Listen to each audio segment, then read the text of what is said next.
Well, shamanism is a belief in the spirit world, full stop.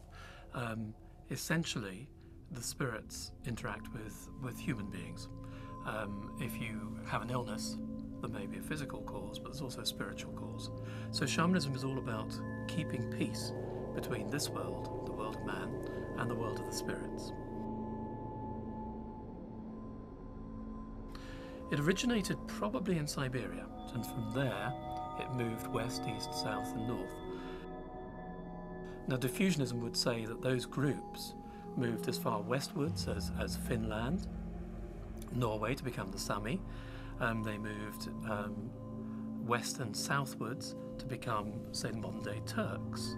Further south, many Chinese groups, not the Han, but other Chinese groups, Aboriginal groups on the east of East Asia into, say, Japan, the Ainu, the Okinawans, into Korea, into Southeast Asia, into Vietnam, Thailand, the Hmong, for instance, into Indonesia, and across the Bering Straits from Siberia to become First Nation communities in America, all the way down to South American Indians. Well, there is a problem in talking about shamanism as a religion, because most of the world religions, and what we call world religions, they have texts.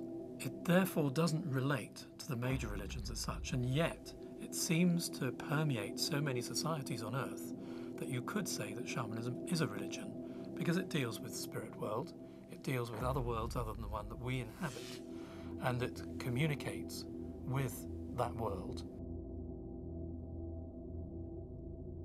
There's another theory here which some scholars have proposed, which suggests that you can find shamanism in every other religion in the world. So if we're dealing with relations between man and spirits and journeys between the two worlds, shamanism also appears in other religions in, say, the more ecstatic versions. So where you get charismatic Christianity, speaking in tongues, the fire of the Holy Spirit. These sorts of things suggest something which could also be shamanism. If you look at Islam and look at Sufi sects and the idea of going into trance to communicate with the Godhead through, say, dancing in circles, the whirling dervishes, that too suggests shamanism.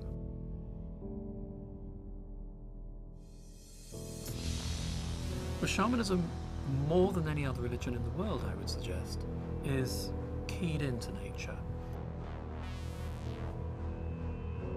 Virtually every culture at some point in its history has had a form of worship of, say, the sun and perhaps the moon. And that form, whatever that form of worship is, it may vary, but we have concepts of the moon and the sun influencing our lives. Therefore, to give the sun and the moon a spirit, and the spiritual dimension, is not uncommon. Even in English, we have this concept of lunatic, very much connected to a full moon. And one's relationship to nature is also one's relationship to the spirit world.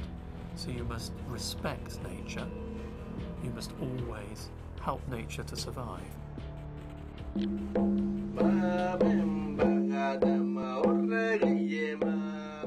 be very difficult to imagine a shaman ritual without music. It synchronizes, it sort of stops other thought processes. If it's loud enough, then you can't hear things around, so again you're sort of excluded from the world. Melody affects singing, and essentially one could look at the human voice as an instrument that communicates with the spirit world. And if we think about singing, when you sing, you do things that you can't do in speech.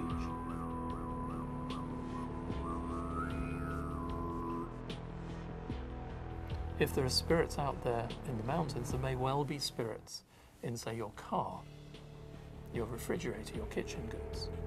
And so there's a certain amount of transmutation, let's say, of rituals from something more traditional into something to serve the contemporary world. Well, urban shamanism, which is also called neo-shamanism, New Age shamanism, core shamanism, is a curious sort of mismatch. It's everything put together and yet not everything. It was designed, of course, in the West. It comes partially out of psychedelia, psychedelic drugs. And so the idea of journeying there or tripping, well, a shaman goes on journeys. So perhaps there's a relationship there.